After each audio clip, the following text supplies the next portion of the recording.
ఇక వాక్యంలోకి వెళ్దాం. ఆదికాండం 41వ అధ్యాయం 40వ వచనం. ఆదికాండం 41 మైక్ తీసుకోమ్మా. ఆదికాండం 41 రే మైక్ ఇవ్వండి అక్కడ. చూడండి, దీవెన దగ్గర ఏ మైక్ ఉందో చూడాలి. ఆ మైక్ సౌండ్ ఇవ్వండి. చదువమ్మా. నీవు నా ఇంటికి యోసేపుతో చెప్తున్నాడు. ఫరో చెప్తున్నాడు యోసేపుతో, నీవు నా ఇంటికి అధికారివై ఉండవలెను.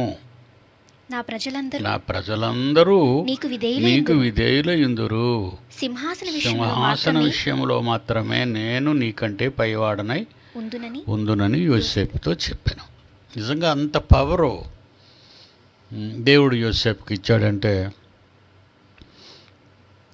ఇశ్రాయేలీల్ని కరువుకు చచ్చిపోకుండా ఉంచాలని. ఇవాళ మంచి డైలీ హంట్లో అదే సెల్లో న్యూస్ వస్తుంది. అమెరికా గురించిన న్యూస్ అండి. ఇవాళ చాలా బాధ అనిపించింది. ఎందుకంటే ఇక్కడ నుంచి కార్లు అంటే ఫ్రీ ఫుడ్ అన్నమాట ఇవ్వటానికి. ఈవెన్ తినటానికి కూడా అమెరికాలో కొన్ని రాష్ట్రాల్లో ఫుడ్ కూడా లేకుండా పోయింది. ఉద్యోగాలు లేవు, జీతాలు లేవు. వాళ్ళందరూ ఇక్కడ నుంచి సుమారు అవతల వరకు కార్లు హైవే మీద అలాగా ఒకదాని తర్వాత ఒకటి ఉండిపోయాయి.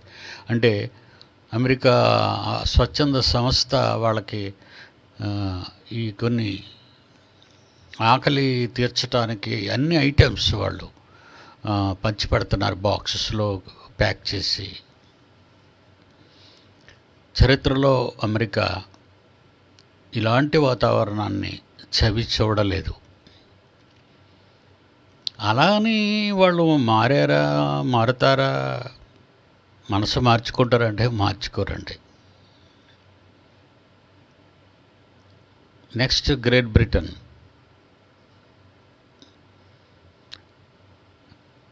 చావులు కొంచెం ఒకసారి వేస్తావు నాయన స్క్రీన్ మీద. నీకు పంపించాను నేను, ఎప్పటికప్పుడు తాజా సమాచారం నీకు పంపిస్తుంటాను. 80,000 మంది చచ్చిపోయారండి అమెరికాలో. ఇంకా 20,000 మందే 1,00,000 దాటటానికి. అంత ఘోరంగా ఉంది. 2వ స్థానంలో ఉన్న ఇటలీ కిందకి వెళ్ళిపోయింది. 2వ స్థానానికి గ్రేట్ బ్రిటన్, వ్యవస్థమించిన సామ్రాజ్యం. పరిస్థితి కూడా తారుమారైపోయింది. ఇప్పుడు ఆకలి చావులు పెద్దచ్చాయి. అమెరికా 13,42,000 రోగగ్రస్తులు. ఇది లేటెస్ట్ కాదు నేను. 80,000 దాటిపోయింది వాళ్ళ ఈవినింగ్కి. 80,000 దాటిపోయింది అమెరికా.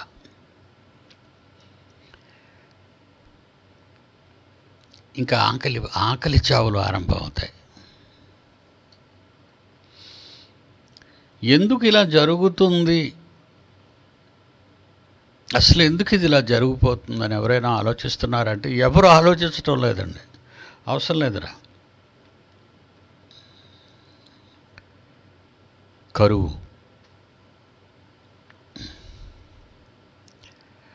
నిజంగా దేవుడు మానవాళిపై తన కోపాన్ని చూపిస్తున్నా, మేమేం తప్పు చేశాం దేవుడా అని అడగకుండా, వాళ్ళు చేసిన తప్పులు వాళ్ళకు తెలుసు కనుక ఆ తప్పులకు వాళ్ళ మోకాళ్ళుని నిజంగా మంచి మనస్సుతో వాళ్ళ దేవుణ్ణి అడగటం లేదని నేను ఖచ్చితంగా చెప్పగలను. ఎందుకంటే మందు మీద ఉన్న నమ్మకం, అంటే మందు అంటే మెడిసిన్, వ్యాక్సిన్ మీద ఉన్న నమ్మకం దేవుడి మీద అమెరికన్స్కి లేదు, ఎనీ క్రిస్టియన్ కింగ్డమ్, ఇంగ్లీష్ వాళ్ళకి లేదు, ఆస్ట్రేలియన్స్కి లేదు, యూరోపియన్స్కి లేదు.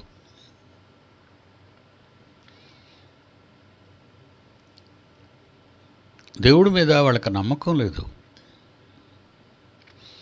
ఏదో ప్రజల్లో అక్కడ అలాగా రోడ్ల మీద మోకాళ్ళు వేసి ప్రార్థనలు చేస్తున్నారు, కానీ అది కొంతమంది, ఎక్కువ మంది ఏం కాదు. ఇప్పుడు రేషన్ గురించి కార్లలో ఇంచుమించు జూ అవతల వరకు ఒక 4-5 కిలోమీటర్ల వరకు కార్లు ఆగి ఉండడం అమెరికాలో చూశాను. కానీ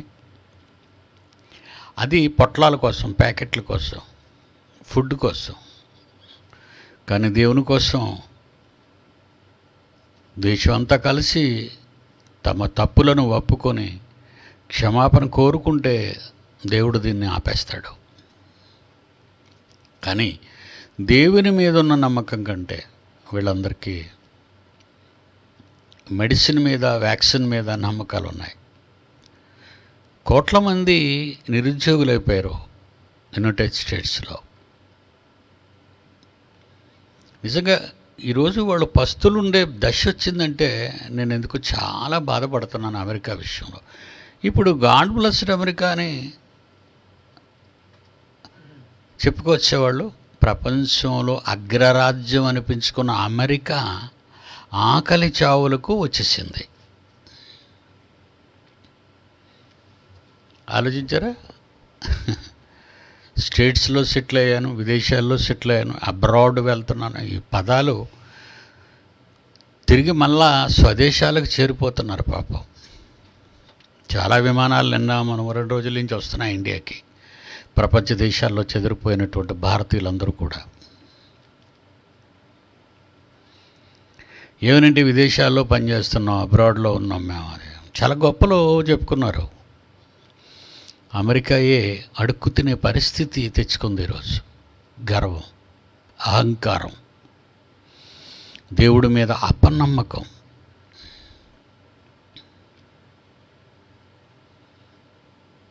నిజంగా దేవుని మీద ఆధారపడితే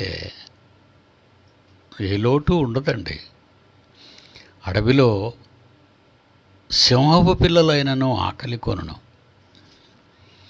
నన్ను నమ్ముకున్న వారికి ఏ కొదువ లేదు.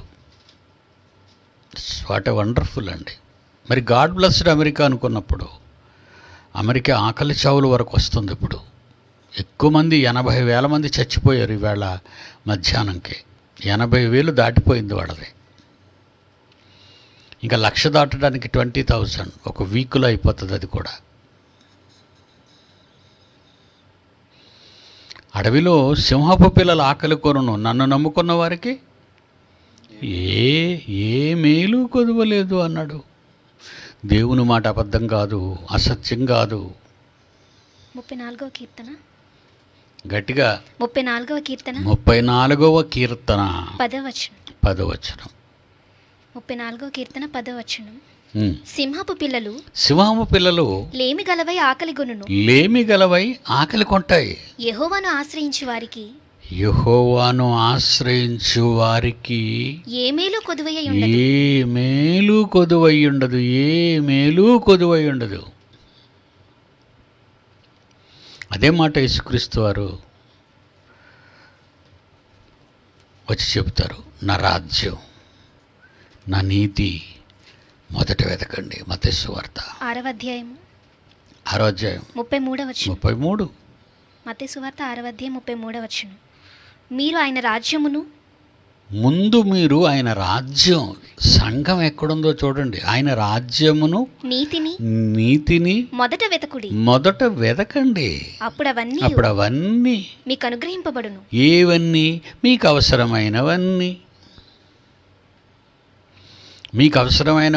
మీకు అనుగ్రహింపబడును. నేను ఇస్తాను మీకు. రాజ్యం వెతకాల. కష్టాలు పోవాలంటే దేవుని రాజ్యం ఎక్కడుందో ఎతుకు. ప్రపంచంలో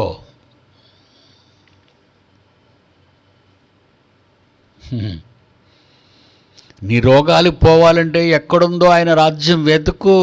నీతి, నమ్మటం. అబ్రహాము దేవుని నమ్మెను, అది అతనికి నీతిగా ఎంచబడెను అన్నాడు. నీతి అంటే నమ్మకం, దేవుని మీద నమ్మకం. అమెరికన్స్కి దేవుని మీద నమ్మకం లేదు. వైరస్ వ్యాక్సిన్ మీద చాలా ట్రయల్స్ చేస్తున్నారు. కొత్త కొత్త రూపాలు దాల్చుకుంటుంది అది వైరస్ కరోనా. కానీ ఎవ్వరూ దేవుణ్ణి నమ్మటం లేదు. మన హిందూ సోదరులు అంటున్నారు దేవాలయాలకు కూడా తలుపులు వేసేసారు. ఏంటి దేవుడికి కూడా కరోనా ఎంటర్ అవుతుంది అనుకున్నారా మన వాళ్ళు? అంటే దేవుణ్ణి ఎందుకు చిన్నగా చేస్తున్నారు? అదండి నా బాధ. దేవుణ్ణి చిన్నగా చేసేస్తున్నారు వాళ్ళు. మనం నమ్ముకున్న దేవుడు గొప్పవాడు.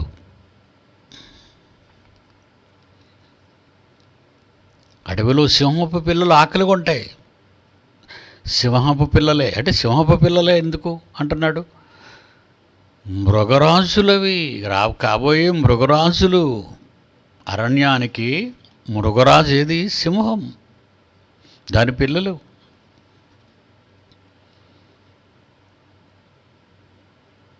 వేటాడి పెట్టే స్తోమత ఉంది మృగరాజుకి. ఈరోజు అమెరికా ప్రెసిడెంట్ ఉన్నాడు, ప్రపంచంలో నెంబర్ 1 పర్సనే. ఏ అధికారాన్నైనా ఎదిరించి నిలబడి పోట్లాడే శక్తి ఉంది అగ్రరాజ్యానికి. ప్రపంచ దేశాలు అమెరికా ముందు తలదించుకుంటున్నాయి. మనందరికీ తెలిసిన వాస్తవాలు ఇవన్నీ కూడా. కానీ కరోనా వ్యాధికి వ్యాక్సిన్ లేదు, తినడానికి భోజనం లేదు, చేయటానికి ఉద్యోగం లేదు.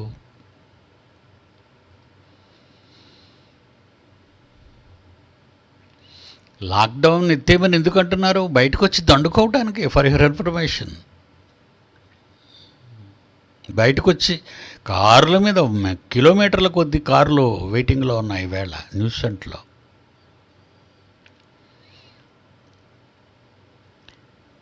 ఏమన్నాడు వీళ్ళ గురించి?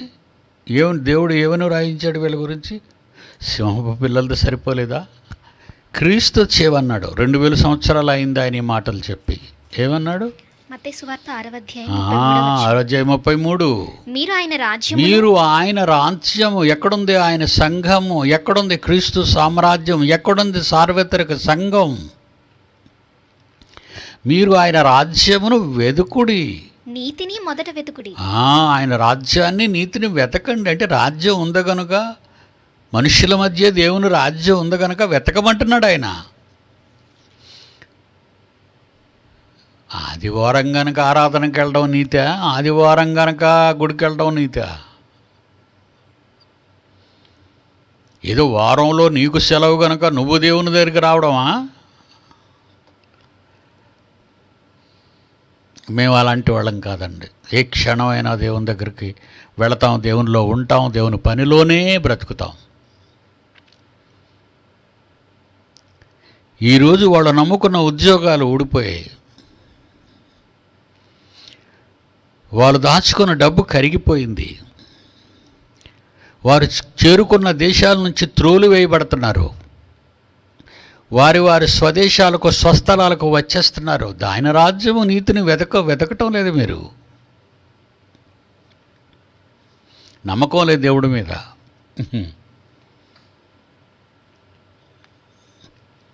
దేవుని పిల్లలారా, ఎందుకు యోసేపును తీసుకొచ్చాడు? యోసేపుని ఎందుకు అంత అధికారంలోకి తీసుకెళ్ళాడంటే 7 సంవత్సరాల భయంకరమైన కరువు వస్తుంది ఈజిప్ట్ దేశం మీదకి.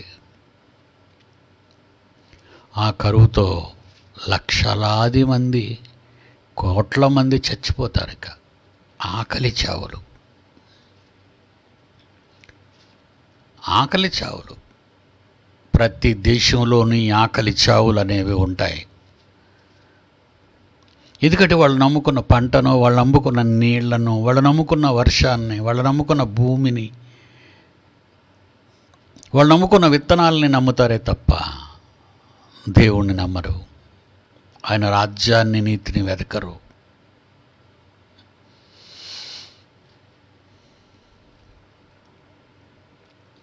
దేవుడి మీద నమ్మకం అంటే చిన్నదనుకుంటున్నారా? ప్రాణం పోయినా, పీక తెగినా దేవునికిచ్చిన మాటకు నిలబడాలి క్రైస్తవుడు. ఇశ్రాయేలీయుల చరిత్ర ఆయన చేతిలో ఉంది. దేవునికి తెలుసు తన కుమారుణ్ణి రాబోయే కాలంలో దేవుడు పంపుతాడని, ఆ పంపిన వాడిని చంపేస్తారని, అతనికి ముందుగా ప్రవక్తలను పంపిన వాళ్ళని చంపేస్తారని, ఆ తర్వాత అపోస్తులను కూడా చంపేస్తారని తండ్రికి తెలియదు. భవిష్యత్తు ఇశ్రాయేలు గురించి తెలుసు. జరగవలసిన ఏర్పాటంతా జరగాలి. ముందు కాపాడాలి కదా వాళ్ళని.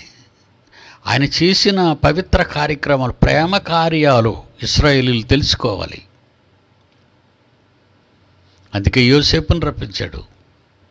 రాజు తర్వాత ఈజిప్ట్ దేశాన్ని పాలించే ఫరో తర్వాత స్థానాన్ని, రెండో స్థానాన్ని ఇచ్చేసి ఏమంటున్నాడు? ఆదికాండం 41:40 40వ వచనం. సింహాసన విషయంలో మాత్రమే, సింహాసన విషయములో మాత్రమే నేను నీకంటే పైవాడని యోసేపు, నీవు నా ఇంటికి అధికారివై ఉండవలెను, నా ప్రజలందరూ నీకు విధేయురై యుందురు. కీర్తన 105:21.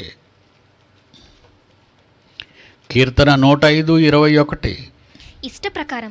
ఇష్ట ప్రకారం అతడు తన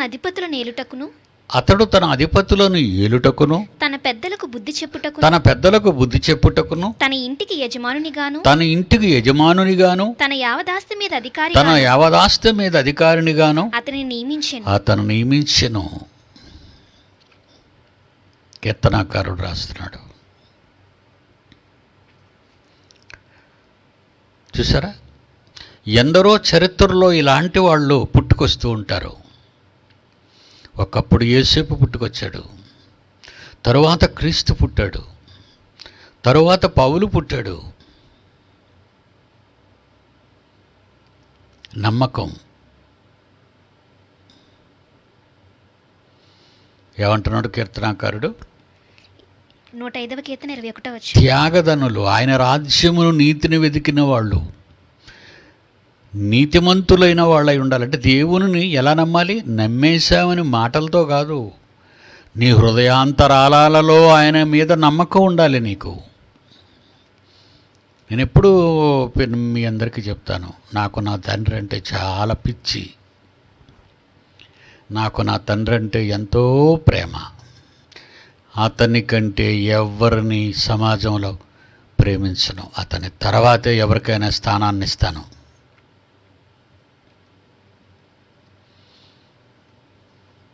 మీలో ప్రతి ఒక్కరూ అలాగే ఉండాలి. నీ దేవుడైన యెహోవాను మొదట ధర్మశాస్త్రములో ప్రధానమైన ఆజ్ఞ ఏదనగా అంటాడు. నిర్గమాకాండం 20వ అధ్యాయం 2వ వచనం. నిర్గమాకాండం 20వ అధ్యాయం 2వ వచనం. నీ దేవుడైన యెహోవాను నేనే, ఉన్నవాడను నేనే, నీతో ఉన్నవారు ఎప్పుడూ ఉన్నవారు కాదు, నిన్ను అర్ధాంతరంగా విడిచిపెట్టిపోయేవాళ్ళు, వాళ్ళు నీతో నటించటానికి వచ్చిన వారు నేను పంపగా, నీవు చేసుకున్నవారు, నీవు కట్టుకున్నవారు, నీవు కన్నవాళ్ళు నటించటానికి నేను పంపగా వచ్చినవారు. నేను యెహోవాను, ఉన్నవాడను, ముదిమి వచ్చే వరకు ఎత్తుకొని వాడను, అడవిలో సింహపు పిల్లలు ఆకలి గొనును, నేనెత్తుకుని నీకు ఆహారము లేకపోవునా, నీవు నిండుగా ఉంటావు, ఎప్పుడు కూడా హ్యాపీగా ఉంటావు. నువ్వు నిన్ను బట్టి నీ కుటుంబాన్ని నేను దీవిస్తాను. నిన్ను బట్టే. లోతొక్కడే నీతిమంతుడు. జాన్సన్ గారి పాట. లోతొక్కడే నీతిమంతుడు అండి. భార్య లోతును బట్టి భార్యను, ఇద్దరు కూతుర్ని కాపాడాలనుకున్నాడే తప్ప అది లోతు మీద ఉన్న దేవునికున్న ప్రేమ. చెడిపోతుంది సొదొమ గొమొర్రా. ఊరిలో తన ఇంటి దగ్గర ఉండలేక, ఊరు మధ్యన బ్రతకలేక, గవిని దగ్గరికి, ఊరి ముఖద్వారము దగ్గరికి వచ్చి పాపం కూర్చొని ఆలోచిస్తూ ఉండేవాడు. ఎలా ఈ సొదొమ గొమొర్రాలను కాపాడాలి? చాలా దారుణంగా ఉంది పరిస్థితి. ఈరోజు నేను ఆలోచిస్తున్న ప్రపంచ దేశాలను కాపాడదామని. ఎవరు వింటారు? దేవుని దగ్గర నుంచే దూతలు వచ్చినా ఇంటికి గవిని దగ్గర వాళ్ళకి స్వాగతం పలికి ఇంటికి తీసుకువెళ్ళేసరికి కామాంధులు ఇంటి చుట్టూ చేరారు. పరితపించిపోతున్నాడు లోతును బట్టి అతని భార్యను 2 కుమార్తెలను దూతలు ఈడ్చుకొని వెళ్ళిపోయారు సోయరు దగ్గరికి. అగ్నిగంధకాలు గురిసాయి, సొదొమ గొమొర్రాని మార్చి చంపాడు దేవుడు. ఈ సమయంలో నీతి లేని ఆడది వెనక్కి తిరిగింది, లోతు భార్య. అతడు నీతిమంతుని భార్యే, కానీ సుఖమేముంది? ఏముందని వెనక్కి తిరిగావు? మండిపోతుందంతా. అలాగని కుమార్తెలిద్దరిని కొండ మీదకు తీసుకువెళ్ళాడు. ఏం చేశారు కూతుర్లు? అతని కుటుంబం అంతా అవిశ్వాసులు, విశ్వాసం లేని వాళ్ళు. భార్యకు దేవుని మీద నీతి లేదు, నమ్మకం లేదు, భయం లేదు. పుట్టిన 2 కుమార్తెలకు సెక్స్ మతంతో ఉన్నారు వాళ్ళు. లోకమందు పురుషులే లేనట్టు మాట్లాడుకున్న అబద్ధికురాండ్రు ఆడవాళ్ళు. వాళ్ళిద్దరూ చాలా కిరాతకులు, మదించిపోయారు. ఒకడే నీతిమంతుడు, లోతు ఒక్కడే నీతిమంతుడు. కానీ అతను కట్టుకున్న భార్యను, కన్న పిల్లల్ని కాపాడాడు దేవుడు. బాగా వినాలి. ఒక నీతిమంతుని వలన అతని కుటుంబం కాపాడబడుతుంది. ఒక నీతిమంతుని వలన అతని పట్టణం కాపాడబడుతుంది. ఒక నీతిమంతుడు వలన దేశం కాపాడబడుతుంది. ఒక నీతిమంతుడి వలన ప్రపంచమే కాపాడబడుతుంది. This is the base. Corona ఆరంభమైన నాటి నుంచి నేనుగా ఎంత నా పిల్లలతో కలిసి ఆలోచించి లక్షల రూపాయలు నా పిల్లలు పెట్టుబడి పెట్టి ఎన్ని అద్భుతమైన ప్రసంగాలు, జ్ఞానోదయం కలిగినట్లు ప్రపంచాన్ని ఉద్దేశించి మాట్లాడిన ఒక్కడు కూడా పట్టించుకోవట్లేదు. మా వెనకాతలే గ్యాస్ లీక్ అయిపోయింది. We are very near to the gas company.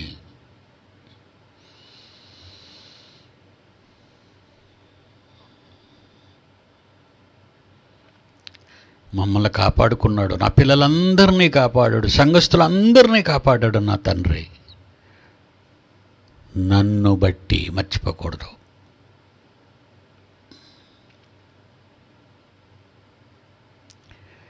మా ముందు మా వెనక రెడ్ జోన్లుగా పిలువబడ్డాయి కరోనాతో. మమ్మల్ని కాపాడుకున్నాడు దేవుడు, కాపాడుతున్నాడు. ఆ పిల్లలందరినీ కాపాడుతున్నాడు, సంఘమంతటినీ కాపాడుతున్నాడు. ఆయన రాజ్యము, ఆయన నీతి మీరు వెతికితే అప్పుడు అవన్నీ మీకు అనుగ్రహింపబడును. సుఖమా, సేఫ్టీయా, ఆఖరి లేకుండా, ఆనందమా, రోగము లేకుండా. 3 గంటల తర్వాత రిలీజ్ అయిన గ్యాస్ విషం. నిద్దట్లో ఉన్నవాళ్ళు అలాగే మంచాల మీద ఉండిపోయారు, కాపాడడానికి ఎవరు లేరు. పరుగులు తీశారు, బయటకు వస్తే పడిపోతున్నారు రోడ్ల మీద. విశాఖపట్నం అది ఒక్కటే అనుకోకండి, Hindustan Polymers the most dangerous company. Bhopal విషవాయువుల కంటే ప్రమాదకరమైనవి.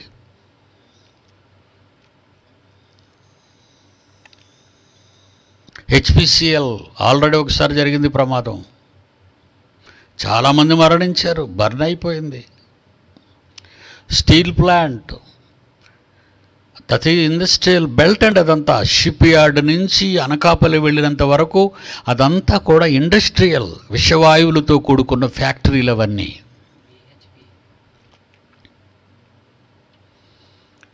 వాటి ప్రక్కనే ఉన్నాం మేము. నీ కుడి ప్రక్కన, ఎడమ ప్రక్కన 1000 మంది పడినను, నీ కుడి ప్రక్కన 10,000 మంది పడినను అపాయము నా యొద్దకు రాదు. అని అన్నాడు నా తండ్రి. నేను నమ్మాను నా తండ్రిని. ఆయన మాటలంటే నాకు వేదం, ఆయన మాటలంటే నాకు ప్రాణం, ఆయన మాటలంటే నాకు నమ్మకం. బైబిల్ చదవటం కాదు,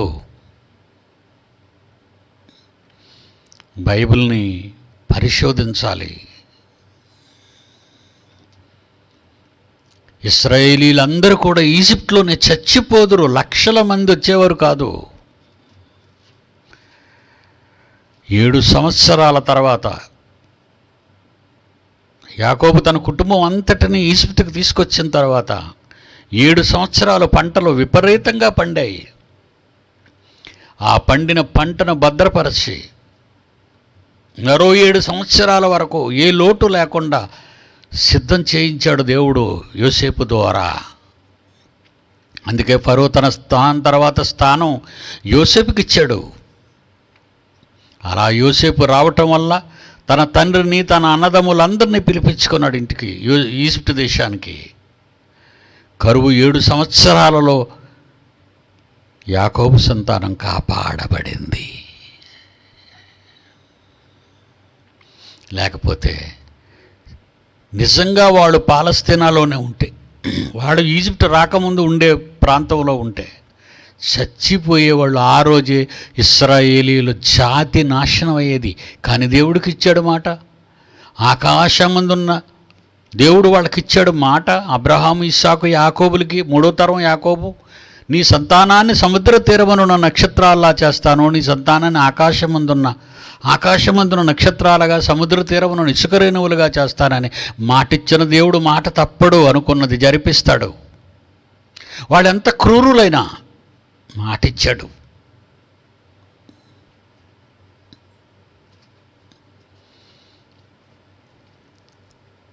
నమ్మితే మరియా, నువ్వు నమ్మితే దేవుని మహిమను చూస్తావు. లాజరు అక్క చెల్లెల దగ్గరికి వచ్చాడు యేసుక్రీస్తు. ఏడుస్తున్నారు వాళ్ళు. మరియా, నీవు నమ్మితే, నీకు నీతంటూ ఉంటే, నీవు తండ్రిని నమ్మగలిగితే ఏ మహిమని చూస్తావు? దేవుని మహిమను చూస్తావు. లాజరు బయటకు రా. నమ్ముతావా? నమ్మకం ఉందా దేవుడి మీద? దేవుడంటే చీమలాగా, పురుగులాగా, దేవుడంటే పట్టించుకోకుండా నీ ఇంట్లో నువ్వు పెట్టుకునే వాచి మీద నీకు మనసు ఉంటుందే తప్ప, నిన్ను కాపాడుతున్న నిత్యుడుగు తండ్రి గురించి నీకు ఎప్పుడూ చింతలేదు. నీ ఇంటిని చూసుకొని పొంగిపోతావు, నీ భార్యను చూసి పొంగిపోతావు, నీ పిల్లలు చూసి పొంగిపోతావు, నీ ఉద్యోగాన్ని బట్టి పొంగిపోతావు, నీ పొలాన్ని బట్టి పొంగిపోతావు, నువ్వు దాచుకున్న సొమ్మును బట్టి పొంగిపోతావు. కానీ నీకంటూ ఒక కన్న తండ్రి ఉన్నాడు. నీవు ఈ స్థితికి రావడానికి అతడే కారణమని అతనిని ఎప్పుడైనా స్మరణ తెచ్చుకుంటున్నావా నీవు? యోహాను సువార్త 11వ అధ్యాయం 40వ వచనం. యోహాను సువార్త 11వ అధ్యాయం 40వ వచనం. అందుకు యేసు, నీవు నమ్మిన ఎడల, నీవు నమ్ముతావా? నువ్వు నమ్మితే దేవుని మహిమను చూస్తావు. నేను నీతో చెప్పలేదని ఆమెతో నేను నీతో చెప్పాను. నమ్ముతావా? అమెరికా నువ్వు నమ్ముతావా? దేవుని మహిమను చూస్తావు. గ్రేట్ బ్రిటన్ నువ్వు నమ్ముతావా? దేవుని మహిమను చూస్తావు. ఇండియా నువ్వు నమ్ముతావా? దేవుని మహిమను చూస్తావు. మళ్ళా ఢిల్లీలో ప్రకంపనలు, బూడిదమయం అయిపోయింది రాజధాని అంతా. ఒకవైపు భయంకరమైన వర్షం, పిడుగులు, కదలికలు, మనుషులు కనబడనంత ధూళి మేఘాలు. ఢిల్లీ రాజధాని. నువ్వు నమ్ముతావా దేవుణ్ణి? నమ్మవు. దేవుడికే కరోనా వస్తుందని దేవుని తలుపులో మూసావు అంటే నీకు దేవుడి మీద భక్తి లేదనేగా. అదేనా మీ భక్తి? ఎవరైనానండి దేవుడు అని నమ్ముకున్న తర్వాత ఆ దేవునికే రోగాలు వస్తాయని నువ్వు నమ్ముతున్నావంటే నీకు అసలు ఆ దేవుని గురించి ఏం తెలుసని. ఆ?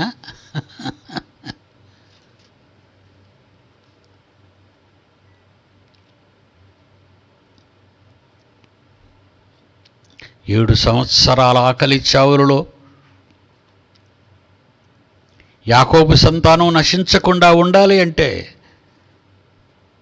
ఎప్పుడో పాలుతేనెలు ప్రవహించి ఆ దేశం నుంచి వెంటనే తీసుకొచ్చాడు. ఇప్పుడు పరిస్థితులు రాబోతున్నాయి, కష్టకాలం కనుక ఆదరించటానికి. దేవుని సంకల్పం దేవుని పిల్లల మీద ఎప్పుడూ ఉంటుంది. నీవు దేవుని కొరకు ఎక్కువగా ఆలోచించావు అనుకో, దేవుడు ఎప్పుడు నీ గురించి ఆలోచిస్తాడు. నువ్వు నన్ను ఘనపరిచావనుకో, నేను నిన్ను ఘనపరుస్తాను. నీవు నన్ను మహిమపరిచావనుకో, నేను నిన్ను మహిమపరుస్తాను. దేవుడన్న మాటలండి తన పిల్లలతో. సమూయేలు మొదటి గ్రంథం సమూయేలు మొదటి గ్రంథం 2వ అధ్యాయం 30వ వచనం. సమూయేలు మొదటి గ్రంథం 2వ అధ్యాయం 30వ వచనం. యెహోవా వాక్కు ఏదనగా, యెహోవా వాక్కు నీ తండ్రి ఉన్నవాని మాట ఏదనగా, నన్ను ఘనపరచే వారిని నేను ఘనపరచుదును. వీడి సుందర్రావు వాడు నన్ను ఎంత ఘనపరుస్తున్నాడు.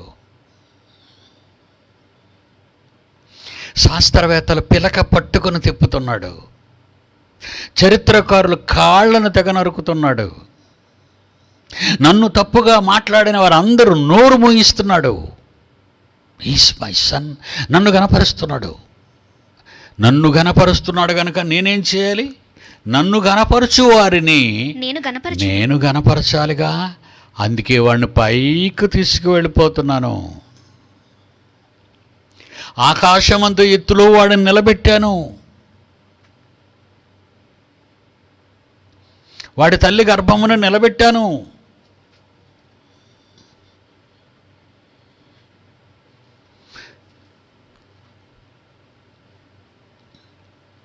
మర్చిపోయే దేవుడు కాదు. దేవుణ్ణి నువ్వు మహింపరుస్తున్నావా? మహాజ్ఞానాన్ని బైబిల్లో బయలుపరిచి భద్రపరిచాడట. కొరింథీ మొదటి పత్రిక 2వ అధ్యాయం. మహాజ్ఞానాన్ని ఆదికాండం నుంచి ప్రకటన గ్రంథం వరకు బైబిల్లో విశదీకరించేశాడు ఆయన. Nose more secrets. కానీ చదివేవాడికి అది అర్థం కావటం లేదు. లింక్స్ వాడికి తెలియటం లేదు. ఈరోజు నెట్ వరకు వచ్చిన తర్వాత ఒక మాట మాట్లాడతారు. ఆ లింక్ని ఏమంటారు నాయన భాష, ఆ కోడ్ లింకు సింక్ అవ్వాలి. సింక్ అవ్వకపోవటాలు 2 జరుగుతాయి. ఆ లింక్ ఓపెన్ చేయండి మీకు తెలిసిపోద్ది అంటారు. బైబిల్లో ఆదికాండం నుంచి ప్రకటన గ్రంథం వరకు 66 పుస్తకాల్లో ప్రతి వచనానికి ప్రతి మాటకి లింక్ టు లింక్. ఏదో ఒక వచనం చదివేసి నువ్వు ఉండిపోతే ఎలా అవుద్ది? కొరింథీయులకు రాసిన మొదటి పత్రిక 2వ అధ్యాయం 7వ వచనం. దేవుని జ్ఞానం మర్మమైనట్టుగా బోధించుచున్నాము.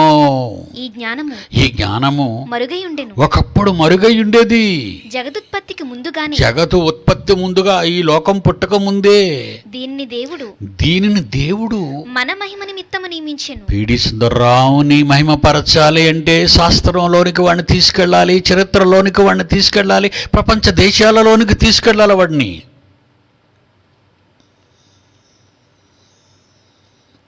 ఒక బయోస్ఫైర్ ఎందుకు ఫెయిల్యూర్ అయింది?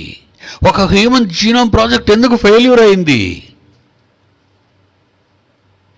ఒక క్లోనింగ్ ఎందుకు ఫెయిల్యూర్ అయింది? శాస్త్రవేత్తలను మట్టి కరిపించానే. ఎలా? ఆయన భద్రపరిచిన జ్ఞానాన్ని బయటకు తీయటానికి ఆనాడు అపోస్తలుడైన పౌలు 2000 సంవత్సరాల తర్వాత వీడు పీడి సుందర్రావు ఏంటండి సైన్స్ చెప్తాడు అని హేళన చేసింది లోకం. ఏమన్నాడమ్మా? కొరింథీయులకు రాసిన మొదటి పత్రిక 2వ అధ్యాయం 7వ వచనం. జగదుత్పత్తి ముందుగానే దీనిని దేవుడు మన మహిమ నిమిత్తము నియమించెను. ఇది ఎవ్వరూ చెప్పకూడదు. 2000 years తర్వాత పిడి సుందర్రావే చెప్పాలి. అది లోకాధికారుల లోకంలో నువ్వు ఎందులో గొప్పవాడివి, ఎందులో బిగ్ పర్సన్వి, బిగ్ షాటు నువ్వు? సైన్సా, హిస్టరీయా, ఎందులో పెద్దవాడు? లోకాధికారుల్లో దానిని లోకాధికారుల్లో ఎవరికి తెలియకుండా ఉంచాడు. 9వ వచనం. ఇందును గూర్చి తాను దేవుడు ఎవరినైతే ప్రేమిస్తాడో వాళ్ళకి ఏవి సిద్ధపరిచాడో అవి కంటికి కనబడవు, చెవికి వినబడలేదు, మనుష్య హృదయమునకు గోచరము కాలేదు అని వ్రాయబడి ఉన్నది. మనకైతే వాటిని తన ఆత్మ వలన బయలుపరిచాడు. వాట్ ఏ వండర్ఫుల్ గిఫ్ట్ అండి ఇది. ఒక ఎగ్జాంపుల్ ఇవాళ మార్నింగ్ మీకు చెప్పాను. దయ్యం ఏమంటే యేసు రక్తం జయ అంటే దయ్యం పోద్దండి అంటాడు. అప్పుడు ఏమంటే తల కింద బైబిల్ పెట్టుకొని పడుకోండి, పర్వాలేదు, మీకు పీడకల్లా రావు, దెయ్యాలు రావు అంటాడు. ఓరి దెయ్యాన్ని ఎంత అండర్ ఎస్టిమేట్ చేసేవారు ఆ పిచ్చి సన్నాసి. వాడు డైరెక్ట్ అటాక్, దేవుడి దగ్గరికి వెళ్ళిపోతాడు వాడు. నువ్వు దేవుడిని చూస్తే చస్తావు. Am I right or not? మనిషి అన్నవాడు దేవుణ్ణి చూస్తే చస్తాడు. జనరల్ బాడీ మీటింగ్కి వెళ్ళిపోయాడు. అక్కడికి దేవదూతలతో దేవుడు కూర్చునే టైం. ఏంటి ఎక్కడి నుంచి వస్తున్నావు అని అడిగాడు దేవుడు. నువ్వు దేవుడితో మాట్లాడగలవా? దేవుడు మాట్లాడుతున్నాడు దయ్యంతో, దుష్ట శక్తితో, ప్రపంచాన్ని ఆవహించిన మాయ. ప్రపంచాన్ని ఆవహించింది మాయ. అలాంటి మాయతో దేవుడే మాట్లాడుతున్నాడు. దేవుడు ఉన్నవాడు, తండ్రి అయిన దేవుడు. ఏంటి ఎక్కడ నుండి వచ్చావు? దానికున్నంత ఇన్ఫ్లుయెన్స్ నీకుందా దేవుడి దగ్గరికి వెళ్ళి మాట్లాడడానికి? అబద్ధాలు చెప్పేస్తున్నావా? నేను రాత్రి పడుకున్నానండి, లేదా నువ్వు ప్రార్థనలో ఉన్నానంటే దేవుడు నాకు కనబడ్డాడు. దౌర్భాగ్యుడా. సాతాను పవర్ తెలుసా? మహాశక్తిమంతుడకు దేవునితోనే డైరెక్ట్గా మాట్లాడే కెపాసిటీ.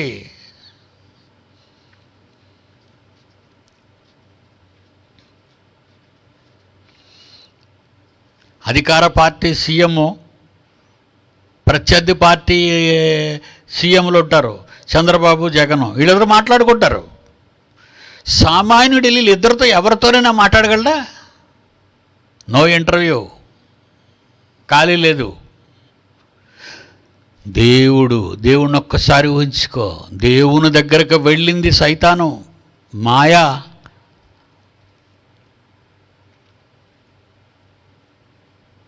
దేవునితో డైరెక్ట్గా మాట్లాడుతుంది. దాన్ని నువ్వు యేసు రక్తం జై అంటే పోద్దా? తల కింద బైబిల్ పెట్టుకుంటే పోద్దా? మాయ మాటలు చెబుతున్నారు ఈ సమాజాన్ని, అమాయక సమాజాన్ని మోసం చేస్తున్నారు ఈ దొంగ భక్తులు, బైబిల్ తెలియని వాళ్ళు. డైరెక్ట్గా యేసుక్రీస్తు దగ్గరికి వచ్చింది. పైగా ప్రార్థన 40 దినాలు అయిపోయింది. అంతట అపవాది ఆయనని శోధించుటకు ఆయన యొద్దకు రాగా, ఉదయం మాట్లాడాను, బైబిల్ చెబుతుంది, నీ పాదం ఎప్పుడైనా నువ్వు రాతికి తగులకుండా వారు నిన్ను చేతులతో ఎత్తి పట్టుకుందరని రాయబడి ఉన్నది కదా. నువ్వు ఈ దేవాలయ శిఖరముడికి ఎంతే జాంప్. దేవదూతలు నీ నీ పాదాలకు రాయి తగలకుండా ఇలా చేతుల మీద పెట్టుకుంటారు కదా. యేసుకు తెలుసు వాక్యము, తండ్రి అయిన దేవునికి తెలుసు వాక్యము, పరిశుద్ధాత్మ దేవునికి తెలుసు వాక్యం, సైతానికి తెలుసు వాక్యం. నీ ఆఫ్టర్ ఆల్ నీ వయసులో 60-70 ఏళ్ళ నీ జీవితంలో కనీసం బైబిల్ ఎన్నిసార్లు చదువుంటావు? నువ్వు బైబిల్ చదవవు, ప్రార్థన చేయవు, దేవుని వాక్యం చెబితే వినవు, సాధించాలని కూర్చోవు, నేర్చుకోవు. ఆఫ్టర్ ఆల్ నీ దిక్కుమాలిన 60 సంవత్సరాలు నీ లైఫ్ టైంలో బైబిల్ని తెలుసుకోవటానికి ఇష్టపడవు. కానీ ఎన్ని కోట్ల సంవత్సరాలుగా ఈ దుష్ట శక్తులు దేవునితో యుద్ధం చేసే కదా మరి, అప్పటికే ఉన్నాయి. ఎన్ని కోట్ల సంవత్సరాలు ఆయుష్ కలిగినటువంటి ఈ దయ్యపు ఆత్మలు, ఈ దుష్టాత్మ, ఈ భ్రష్టాత్మ, ఈ ఘటసర్పం, దాని ఆయుష్కాలం ఎంత అనుకుంటున్నావు? కోట్ల సంవత్సరాలు. నువ్వు డట్టి 60-50 ఇయర్స్, 40 ఏళ్ళు. లేకపోతే ఈ మధ్యన 30 ఏళ్ళు గుంటలు కూడా విరగబడి మాట్లాడుతున్నారు. యేసుక్రీస్తు దగ్గరికి వచ్చి మాట్లాడుతుంది. నువ్వు యేసు రక్తం చేయి. తండ్రితో మాట్లాడింది, యేసుక్రీస్తుతో మాట్లాడింది. ప్రపంచాన్ని తన స్వాధీనపరుచుకుంది. 760 కోట్ల మంది తరతరాల నుండి ఈ తరంలో ఉన్న వారి నుంచి, పుట్టినప్పటి నుంచి ఆదాము దగ్గర నుంచి వశపరుచుకుంది. దాని అధికారం కింద పెట్టుకుంది, తన అధికారాన్ని ఉపయోగిస్తుంది. ప్రతి మనిషిని దాని పక్షాన రప్పించుకుంది. ఘట సర్ప సంతానం అని పిలువబడుతున్నారు మనుషులందరూ. అలాంటి సాతాను ఇష్టం జై అంటే పోద్దా. ఎంత పిచ్చోడురా నువ్వు! ఈ సైతానుకింత శక్తులు ఉన్నవని చెప్పిన ప్రపంచ చరిత్రలో మొట్టమొదటి మానవుడు ఈ 20వ శతాబ్దంలో పిడి సుందర్రావు ఒక్కడే దెయ్యం గురించి చెప్పాడు రహస్యాలన్నీ. సాతానాని తంత్రములను ఎరుగని వారము కాము అన్న పౌలన్న మాట నాకు ఊపిచ్చి ఆలోచన ఇచ్చింది, దీని గురించి ఆలోచించాలని. నీలో తప్పుడు ఆలోచనలు పుట్టించి, తప్పుడు పనులు నీ చేత చేయించి, నీ శరీరాన్ని పాప పంకిలం చేసి, చావుతో నీ జీవితాన్ని ముగింపజేసి, నీ చాగ్రదండనగా తీసుకువెళ్ళి దాని ప్రాజెక్ట్ ఎంత పెద్దది. లోకంలో ఉన్న మనుషులందరినీ తన వెంట తీసుకుపోతుందని నిజం నీకు తెలుసా? యేసుక్రీస్తుని వదిలేశారు అందరూను. మీరు కూడా వెళ్ళిపోవాలని ఉన్నారా అని అడిగాడు 12 మందిని. అందరినీ తీసుకెళ్ళిపోయింది. ఎంత పవర్ దాని మాటకి, దాని ఆలోచనకి ఎంత పవర్. యేసు రక్తం చేయంటే వెళ్ళిపోద్దురా కుక్క?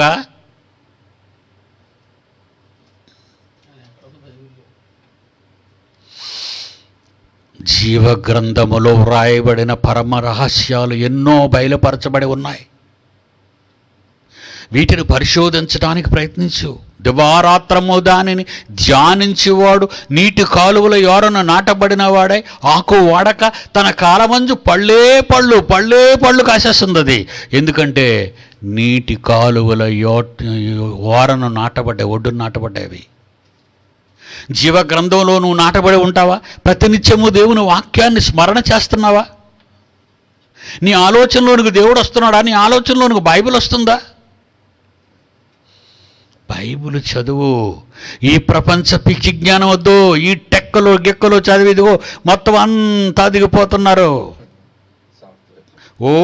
మేము సాఫ్ట్వేర్ ఇంజనీర్లమే, హైటెక్ ఇంజనీర్లమే, ఆ టెక్ ఈ టెక్ దిగిపోయింది ఒక్కొక్కడికి.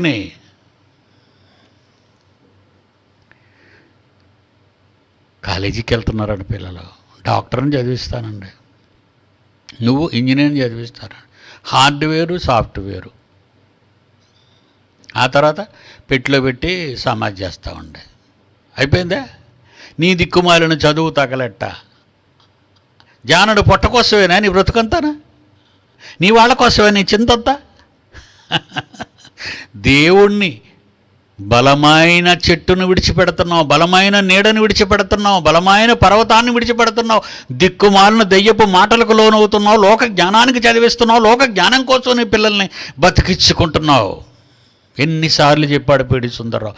దయ్యం గురించిన చరిత్ర పుట్టు పూర్వోత్తరాలు ప్రప్రథమంగా ప్రపంచానికి పరిచయం చేసిన ఏకైక వ్యక్తిని నేను. ఎవడు దీన్ని కాదనలేడు. యేసు రక్తం చేయి, నేను పుట్టేసరికి యేసు రక్తం చేయడం పోద్దట. నేను అనేసాను తెలియక యేసు రక్తం చేయని. దొంగ పాస్టర్లు, దొంగ బోధకులు చేరి సాతాను సమాజపు వాళ్ళు కూడా దయ్యం యొక్క సంఘంలో ఉన్నవాళ్ళు, దెయ్యం యొక్క రాజ్యంలో, భ్రష్టుని యొక్క రాజ్యంలో చేరిన వారు సర్పసంతానం. అది బైబిల్ని అపార్థం చేయించి, బైబిల్లో తప్పులు బట్టి, బైబిల్లో తప్పులు ఉన్నాయని జనానికి చెప్పి, బైబిల్ నుంచి మనసును విరగ్గొట్టి దూరంగా తీసుకుపోతున్నారు వాళ్ళందరూ. పోనేమంటే దరిద్రులు పట్టించుకోకండి. మీరు ఇక వినేవాడికి వాక్యం చెప్పండి, వినని వాడిని తోసేయండి బయటికి. No discussion. వాడు అబద్ధికుడు, మోసగాడు, తప్పుదారి నడిచేవాడు, దయ్యపు సంబంధివాడు. వాడితో వాదోపవాదనలు ఎందుకు? నీకు వదిలేవాడిని. నువ్వు ముందు లోతుల్లోనికి వెళ్ళు, బైబిల్ లోతులలోనికి వెళ్ళు. అపోస్తుల కార్యం 7వ అధ్యాయం 10వ వచనం చివరిగా. అపోస్తుల కార్యములు 7వ అధ్యాయం 10వ వచనం. దయను జ్ఞానమును ఐగుప్తు రాజైన ఫరో ఎదుట అతనికి అనుగ్రహించినందున ఫరో ఐగుప్తునకును తన ఇంటంతటికి అతన్ని అధిపతిగా నియమించి యోసేపును అధిపతిగా నియమించెను. చరిత్ర ఎన్నడో జరిగిన ఇశ్రాయేలీయుల చరిత్ర. యేసుక్రీస్తును చంపేటప్పటికే, యేసుక్రీస్తును చంపేసి తర్వాత స్టెఫెను మాట్లాడుతున్నాడు ఈ ప్రసంగంలో. చంపేశారు క్రీస్తుని. ఈ నకిలీ జ్యూస్, డర్టీ బెగ్గర్స్. యూదుల గురించి మాట్లాడేవాడు ఏమండి, దరిదాపుల్లో చేరనివ్వకండి, వాళ్ళు చాలా క్రిమినల్స్. వాళ్ళు యేసును చంపిన హంతకులు, ప్రవక్తలను చంపిన హంతకులు, అపోస్తులను చంపిన హంతకులు, దేవుని సామ్రాజ్యాన్ని కూలదోసిన హంతకులు. వాళ్ళు మేము అని ఇప్పుడైతే వాళ్ళు మీరు గెస్ చేయాలి, వాళ్ళని పట్టుకోవాలి వెంటనే. వాళ్ళు క్రొత్త నిబంధన నమ్మరు. ఏ ముసుగులోనైనా రావచ్చు. వాళ్ళ మాటలు వినకండి. మెస్సియా వస్తాడు, సంఘాన్ని కడతాడు, యూదులు కూడగొడతాడు. ఈ పనికి మాలిన పోకిరి చెత్త చెత్త చెత్త మాటలు మీరు నమ్మకండి. ఎవడు మాట్లాడినా, మీకు యూట్యూబ్లో పెట్టినా మీరు చూస్తే మీ మైండ్ డ్యామేజ్ అయిపోద్ది. మీరు దేవునికి దూరంగా వెళ్ళిపోతారు. యోసేపు గురించి ఎప్పుడు చెప్తున్నాడు చరిత్ర? ఒక కీర్తన గ్రంథంలో ఆయన ఏం చెప్పాడు? 105వ అధ్యాయం 21వ వచనంలో ఏమని చెప్తున్నాడు యోసేపు గురించి? ప్రజలను ఏలినవాడు, అతను విడుదల చేశాడు ఇష్టప్రకారము తన అధిపతులను ఏలటానికి, తన పెద్దలకు బుద్ధి చెప్పటానికి, తన ఇంటికి యజమానునిగాను, తన యావదాస్తిని మీద అధికారిగాను అతను నియమించను. That is the Joseph's history. మళ్ళా దావీదుకి స్టెఫెనుకి మధ్యకాలం 1000 సంవత్సరాలు. కీర్తనాకారుడికి స్టెఫెను ప్రసంగానికి మళ్ళీ 1000 సంవత్సరాలు తేడా మధ్యకాలం. ఈ 1000 సంవత్సరాలు స్టెఫెను వచ్చి ఏం రాస్తున్నాడు యోసేపు గురించి? దయను జ్ఞానమును. అదే 7వ అధ్యాయము అపోస్తుల కార్యాలు 10వ వచనం. దయను జ్ఞానమును ఐగుప్తు రాజైన ఫరో ఎదుట అతనికి అనుగ్రహించినందున ఫరో ఐగుప్తునకు తన ఇంటంతటికి అతని అధిపతిగా నియమించాను. గొప్పవాడు కావాలనుకుంటున్నావా? నిన్ను దేవుడు మహిమపరచాలనుకుంటున్నావా? అయితే నువ్వు దేవుడిని మహిమపరచు. నువ్వు దేవుడిని మహిమపరచాలి. యోసేపు జీవితం నీకు ఒక పాఠం కావాలి. అది తరతరాలకు యుగాంతం వరకు నిలిచిపోయే ద గ్రేటెస్ట్ హిస్టరీ నీ లైఫ్ హిస్టరీ కావాలి. అందరిలాగే చచ్చి అందరిలాగే మట్టిలో పోయిన నీకు చరిత్ర వద్దు. క్రీస్తుని నమ్ముకున్నందుకు, తండ్రి అయిన దేవునిపై నీకున్న నమ్మకానికి, నీవు తండ్రితో కలిగి ఉన్న అనుబంధానికి ఒక గట్టి పట్టుదలి. దానికి సాక్షి నేనే. దయ్యముల గురించి ప్రపంచంలో ఎవడు ఏది చెప్పలేదు. మాయ మాటలు చెప్పి దయ్యాల పుస్తకాలు, దయ్యాలు సినిమాలు రాశారు, చూపిస్తున్నారు, తీశారు. కానీ పిడి సుందర ఒక్కడే ప్రపంచ మానవాళికి దయ్యం యొక్క రహస్యాలన్నీ పెడతాడు. God bless you. Next Saturday కలుసుకుందాం. అందరికీ సెలవు.